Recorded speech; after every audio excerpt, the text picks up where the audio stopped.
Nós temos bastante tempo, desde 2021, segundo que nós temos conversação com o Ministério de Labor, onde o Ministério de Labor depois anunciar e vai de acordo com a pessoa não indocumentada que está na Aruba, pero que claramente aderenta a Aruba de uma forma legal, porque quer limitar a pessoa não que por hanya, pero que não também por hanya permisso para trabalhar, por exemplo, pero está passando o mesmo processo, a companhia está passando o mesmo processo que não lo passa normalmente, para hanya werkvergunning para pessoa não aqui, que men que check promessa, tem governo que por assim trabalho, por mim que pode dar o permisso de trabalho.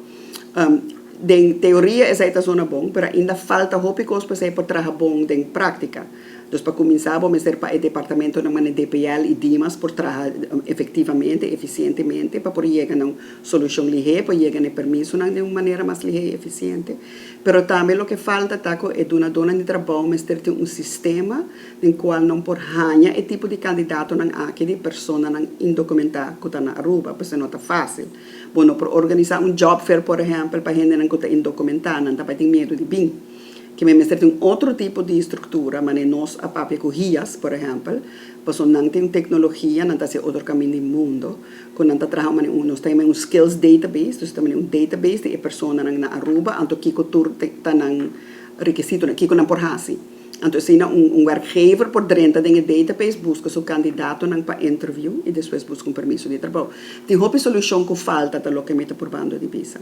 Nós temos, o Ministério de Labor criar diálogo tripartite social laboral, basta ano passado, segundo 2019 nós começar que conversação arriba diferente tópico, mas nós temos bastante tempo sim que nós estamos reunir.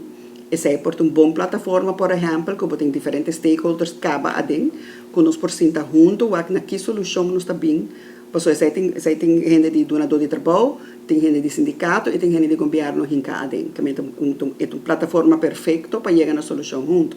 Mas agora nós precisamos ter reunião e nós precisamos conversar e nós precisamos tomar o problema na sério. A mim quer que o reto mais grande é que ainda não tem compreensão para a urgência de falta de trabalhador que tem na Aruba. Não tem compreensão para quão urgente é o problema aqui está, tem necessidade para uma solução.